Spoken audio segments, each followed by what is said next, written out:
Olá, aqui quem fala é o Wilson Neto. É um grande prazer estar aqui para falar com vocês. Eu sou fisioterapeuta acupunturista, formado há 14 anos.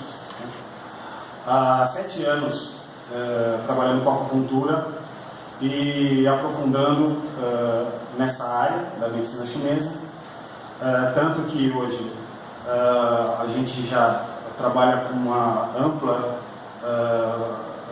com amplos recursos, assim como a acupuntura, na sua forma tradicional com agulhas. A gente trabalha também sem agulhas, então me especializei em magnetoterapia e biomagnetismo. Isso nos dá a condição de trabalhar totalmente hoje sem agulhas, com aplicação de laser, acoplado num frasco com fitoterápico, nesse laser, e também ímãs, superímãs magnéticos de 6.000 graus. E essa técnica do laser e com ímãs é feita juntas, então por isso que a gente desenvolveu essa técnica com o nome de acupuntura Bio-I-Ching.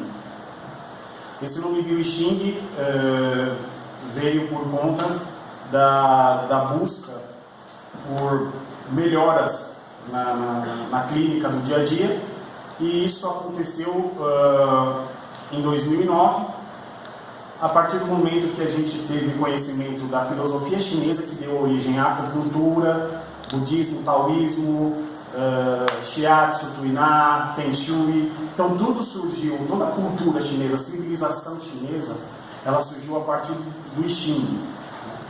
Então eu tive a felicidade de ter acesso a essa filosofia que deu origem a toda a civilização oriental. Tive acesso ao pensamento chinês, então isso me favoreceu, né, a sempre penetrar cada vez mais, aprofundar cada vez mais, e hoje a gente aplica a acupuntura Bio-I-Ching nos pacientes sem agulha. Salvo as exceções para o paciente cardiopata, que usa o dispositivo cerebral, que a gente usa a agulha. Mas via de regra é laser, com fito no frasco acoplado e o superímã. Vou falar também para vocês o interessante, só para complementar esse início. Eu sei que eu mal me apresentei, mas é interessante dizer que a gente consegue colocar, né, curiosamente, a gente consegue colocar na nossa prática com laser, com o imã, nos pontos de acupuntura, também a fitoquântica, né, que todo mundo conhece, o analgésico. Então o analgésico ele participa também desse processo hoje, integralmente nos processos de dor, né, e de mal-estar. Então a gente tem esse recurso a mais que a terapia quântica nos forneceu. Bom, continuando falando sobre mim, me formei em fisioterapia, como eu disse, biomagnetismo, magnetoterapia. Além disso, a gente também fornece no diagnóstico que a gente aplica no consultório os alimentos alergênicos para esses pacientes e os alimentos funcionais ao mesmo tempo. Então esse paciente ele tem respaldo do que ele vai comer, e esse respaldo do que ele vai comer, dos alimentos que o fazem bem, é por meio do diagnóstico. E esse diagnóstico ele não fornece a segurança de, através dos pensamentos chinês, da dietoterapia dos 5 elementos, da nutrição energética, classificar alimentos que o paciente nasceu com essa condição. Então a gente, a partir do diagnóstico desse paciente, a gente tem a capacidade de diferenciar a magnitude dessa queixa principal a ponto de aplicar essa dietoterapia dos 5 elementos através da identificação de intolerância alimentar e alergia alimentar. Além disso, a gente também se especializou em terapia vibracional quântica.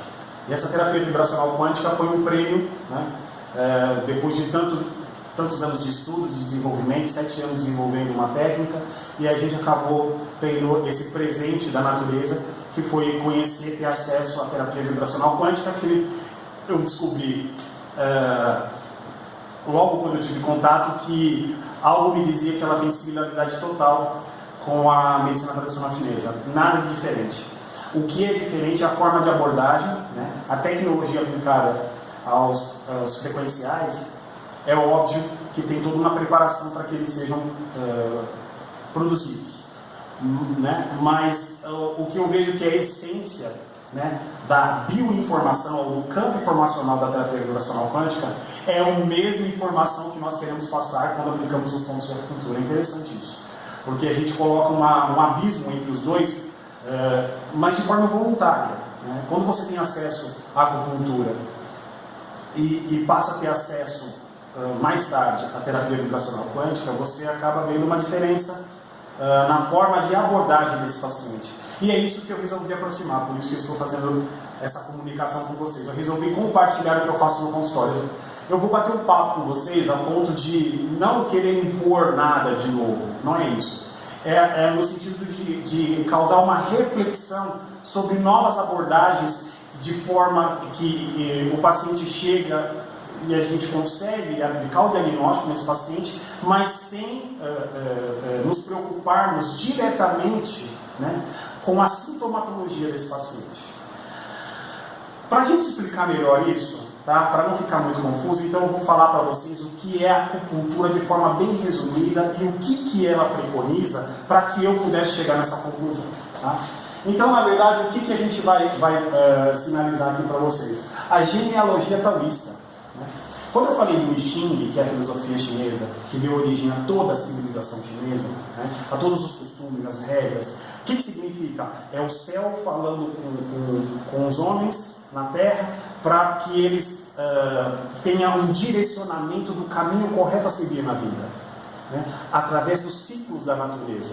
Sol e chuva, alto e baixo, direita e esquerda, interno e externo, né, repouso e atividade, ascensão e ostracismo, isso tudo faz parte da humanidade. Mas isso foi revelado através do céu. O céu nos confere essa sabedoria chinesa, né, para que nós, eu falo chinesa, mas que na verdade o chinês ele adotou essa obediência ao que diz a parte celestial. Então o chinês dá muita importância para o que vem do céu. Né? As 4 estações do ano, a época de colher, a época de plantar, a época de você investir, a época de você guardar. Então esse respeito aos fenômenos da natureza, o chinês ele sempre adotou, ele teve esse costume. E isso ele trouxe para a medicina. Então a genealogia taoísta é justamente para explicar de forma bem simples e simbólica o que eu quero dizer. Primeiramente, a gente está vendo Wuti. Wuti é o estado supremo, onde o celestial influencia sobre nossas ações e o nosso comportamento. Embora nós achemos que nós temos influência, nós somos importantes a ponto de decidirmos o nosso próprio caminho. E o Wuti não ele discorda disso. O Wuti ele é de onde parte toda a raiz de uma planta. Você só consegue ver as folhas, mas você não consegue enxergar a raiz. Então o Wuti é a raiz, onde ninguém vê, mas é onde tudo parte. Depois vem o Tao, por isso vem o nome taoísmo. Né? O Tao, ele é o uno, ele significa que nós partimos da mesma origem. Significa o seguinte, que quando você vai diagnosticar um paciente, você sabe a essência dele, de onde partiu o problema. Né? Não aqueles pormenores que ele acaba sinalizando no consultório por angustiado, aflito. Então a gente sabe diferenciar isso, a gente quer saber o tal desse paciente, a essência desse paciente.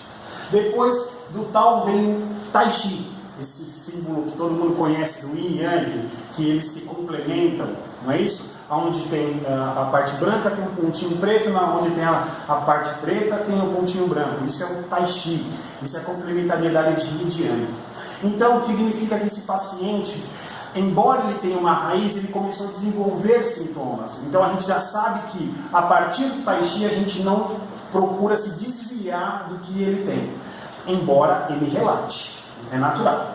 Então o que acontece? O Tai Chi Yin e Yang, né? Dá para ver que Yin e Yang, dá para ver que o Yin são linhas cortadas e Yang é uma linha inteira. Então essa dualidade é que faz com que haja um equilíbrio na natureza, não ser rígido demais e não ser complacente demais, não ser passivo demais. Você tem que encontrar um meio termo. Todos nós temos dois lados, o Yin e o Yang na nossa personalidade. Depois disso, olha que interessante, do Yin, você está vendo que tem o grande Yin e o pequeno yang. Já começou o equilíbrio. Então você tem um grande yin e um pequeno yang para equilibrar para demonstrar a manifestação da natureza. E do outro lado é verdadeiro. Você tem o yang, pequeno yin, que inverte, e grande yang. Significa o seguinte: nada mais é que a gente querer dizer que toda essa composição não veio à toa, não foi desenhos rabiscados. Isso, na verdade, veio tudo pela numerologia e simbologia do Xing, por estudiosos milenares, ancestrais e tudo mais. Mas não vamos entrar nesse mérito, só para você entender que tem todo um estudo milenar por trás para chegar a essa conformação. Continuando, que é a parte onde eu quero chegar no final dessa explanação, ao final desse vídeo, que é o seguinte. Aqui são 8, 7, 6, 5, 4, 3, 2 e 1. Ao final, começou a embutir e terminou nos 8 trigramas porque são 3. Tá? É aí que a China colocou 8 símbolos como a totalização das manifestações do céu aqui na Terra. Então tudo que a gente faz aqui na Terra já aconteceu num plano anterior, que é o céu anterior. Aqui nós estamos no plano posterior, a gente chama de céu posterior. E o céu posterior ele tem símbolos, 8. Esses 8 símbolos significam o seguinte: na nossa observação clínica, observando os frequenciais, os indutores e moduladores frequenciais, a gente observou 8 frequenciais que correspondem integralmente a todos os órgãos e vísceras da medicina chinesa, que se somam 12. 12 órgãos e vísceras que a gente coloca como meridianos principais, os órgãos que a gente consegue identificar toda a sintomatologia e de onde surgiu a causa dos problemas desses pacientes, são 12. 12. Por quê? Eu falei de 8 frequenciais para 12, não bate a matemática, mas vocês vão entender que sim. Por quê? Se você for ver, vamos utilizar isso com gentileza. O que acontece? Se você for observar, só um instante que a gente vai ver aqui o slide anterior para mostrar que os 8 trigramas eles têm 12 órgãos e vísceras embutidos neles. O que vai acontecer? O trigrama água carrega bexiga e rim. Então aqui já contam 2. O trigrama fogo, eles contam 4, né, que a gente coloca 2 órgãos, 2 vísceras. O triplo aquecedor não é víscera, então o triplo aquecedor é um estado energético para o chinês, tá? Mas o nome dele é triplo aquecedor. Depois vamos explicar isso melhor. Intestino delgado, coração e pericárdio. Então, 4 do elemento fogo embutidos com 2 do elemento água embutidos são 8. Por quê? Aqui é o estômago, depois vem baço pâncreas, ok? Já falei do água, aí vem o sum, vento, que é vesícula biliar, trovão, fígado. Aqui eu já falei dos 4 elementos do fogo, né? 4 componentes do fogo, melhor dizendo. Tui, lago, intestino grosso e por último, tian, pulmão. Tá? Agora a gente vai falar sobre síndromes energéticas. Então as síndromes energéticas é a complementariedade disso, porque o chinês ele quis dar nome para aquelas situações de desequilíbrio que ele localizava no paciente ao fazer o diagnóstico. Então o que a gente estuda na medicina chinesa?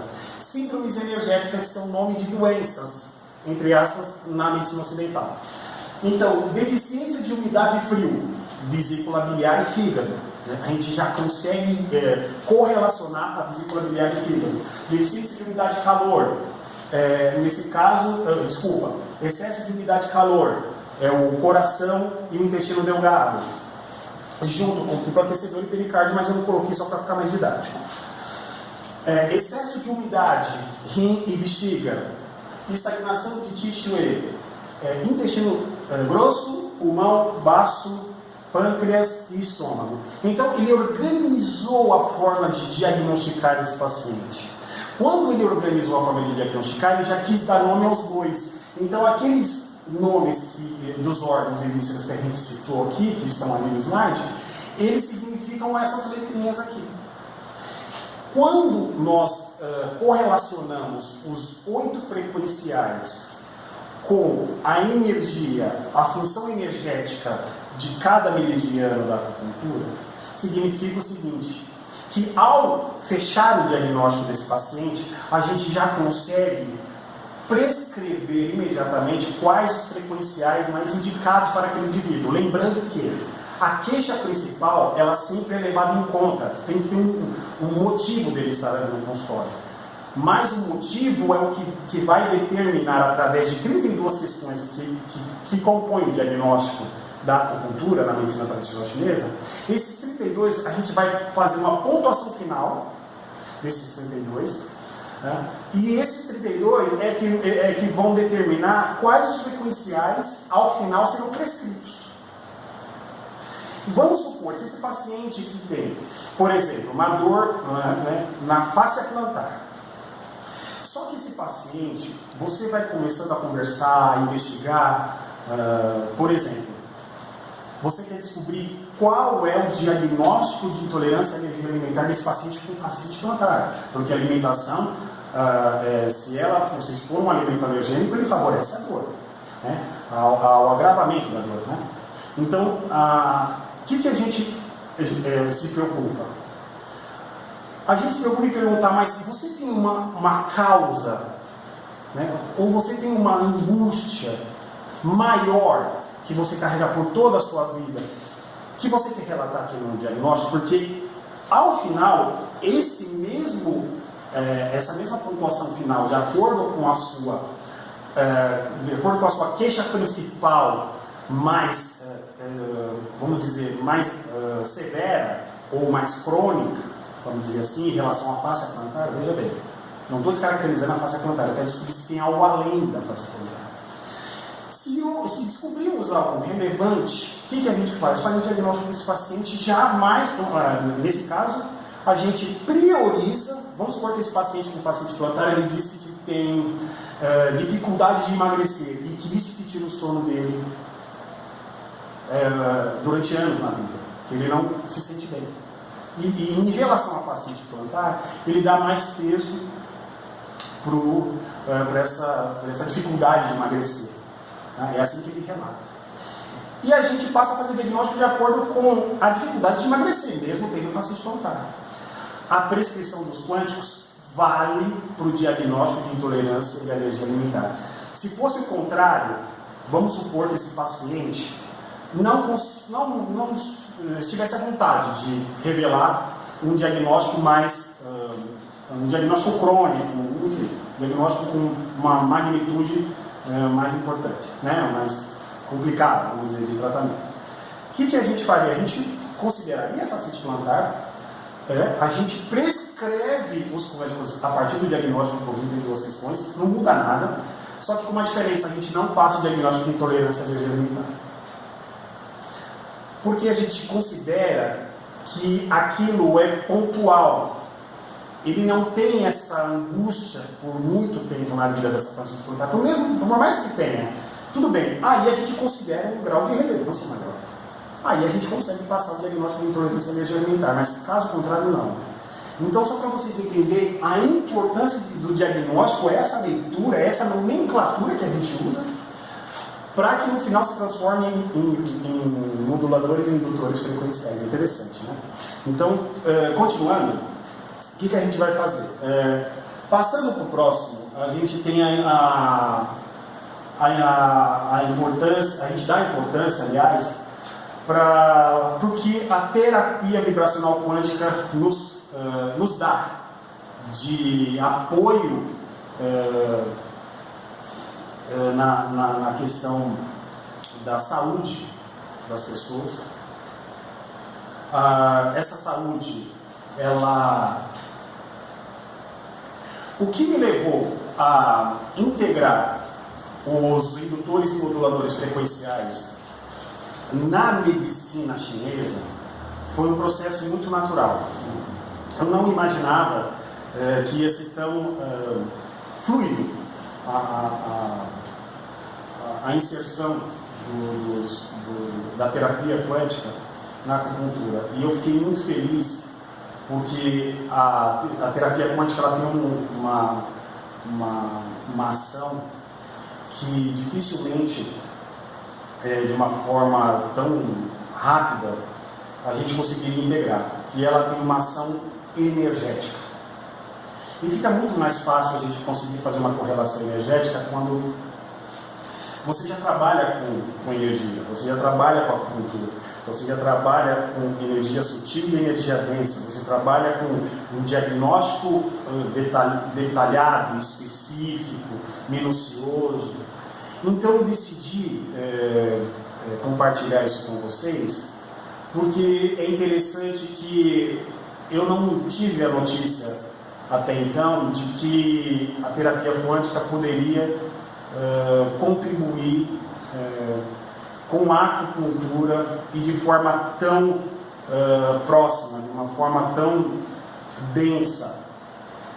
E o que isso nos trouxe, né? Nos trouxe a seguinte observação: fase de vicariação, fase de excreção, perdão, mas com relação à vicariação progressiva. A vicariação progressiva é quando as toxinas passam do meio extracelular para o meio intracelular. Então é um agravamento da doença, a doença toma mais corpo, então o paciente ele começa a ter mais sintomas. Então vamos falar da vicariação progressiva na fase de excreção. O que a acupuntura tem a ver com isso? Isso é uma linguagem quântica. É muito simples. Por quê? Se na medicina chinesa, fígado e vesícula biliar, vamos falar da vesícula biliar porque é o que está nos mostrando agora, mas tem a mesma conotação do fígado, com uma especificidade que eu já vou apresentar para vocês. Falando da vesícula biliar, a vesícula biliar ela é um transportador de qi, que é um transportador de energia, transportador de sangue, então ele carrega sangue. Fase de excreção na terapia quântica é quando há a desintoxicação natural do corpo. Interessante, né? Dá para observar aqui nessa figura os trigramas? Trigramas, tá? Olha só, esse é o símbolo da vesícula biliar, tá? Só para você entender que lá no começo as coisas vão se encaixando um pouco melhor. Então a vesícula biliar tem o trigrama Sum, que o trigrama Sum tem a ver com a fase de excreção que a terapia quântica coloca como desintoxicação natural do corpo. E o que envolve isso tanto da medicina chinesa quanto da terapia quântica? Igualmente. Trabalha a poluição ambiental, né? Alimentos contaminados com agrotóxicos. Então, nós somos suscetíveis a ter todos esses problemas: alimentos químicos, escassez de minerais no solo, excesso físico, sedentarismo e estresse. Todos nós estamos suscetíveis. Mas quem é que limpa isso de forma natural é a vesícula biliar. E a vesícula biliar tem um nome na terapia quântica, que é o Physiotox Desobesine. Tá? Próximo, a gente vai falar do fígado. O fígado, para você entender, ele tem, né, a mesma característica da vesícula biliar, com uma diferença, com exceção de uma. A vesícula biliar, ele é sangue arterial, ele carrega sangue arterial rico em oxigênio. O fígado rico em CO2, gás carbônico. Então, o que significa isso? Enquanto o movimento da vesícula é de descida para distribuir alto e baixo, que seria o sangue arterial, de todo nutriente que a gente come, quem distribui alto e baixo é a vesícula biliar. Quem distribui baixo-alto é o fígado. Tá? Então, só para você entender o que acontece. O retorno venoso é feito pelo fígado. O sangue arterial que irriga, né, músculo, enfim, todos os sistemas, vesícula biliar. Primeiro, quem entra em ação para retirar essas toxinas é o fígado. Aí o fígado se comunica com a vesícula biliar fala assim, agora você pode ir. E aí aquele espaço a ser preenchido, a vesícula biliar leva no cliente para lá.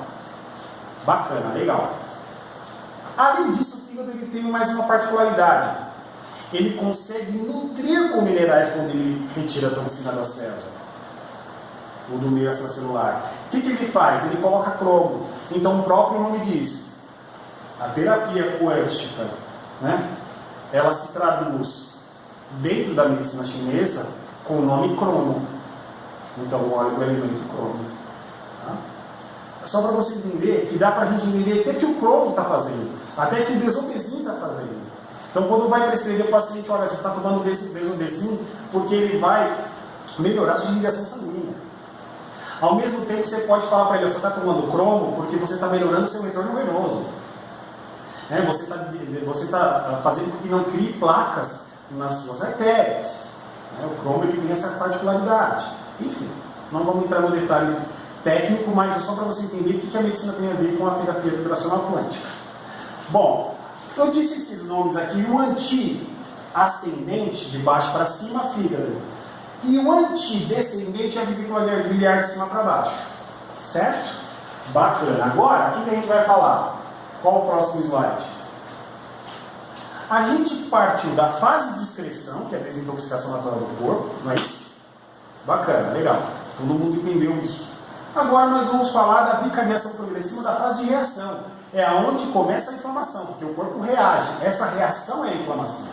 Tá? Então, desintoxicação bloqueada do organismo. O organismo não consegue eliminar as toxinas por métodos naturais e reage forçando a sua retirada. Isso começa a dar indício que tem um problema no organismo. E como é que a gente... é interessante isso que eu vou falar agora. Como é que a gente vai tratar se a gente identificou o problema? Se a gente identificou, por exemplo, que fígado e vesícula biliar está em desequilíbrio, quem que a gente usa para resgatá-los? Reequilibrar a energia do fígado e da vesícula biliar? Sim, fígado e vesícula biliar. A gente vai fortalecer a energia desses órgãos. Simples assim. Então, nesse caso, se a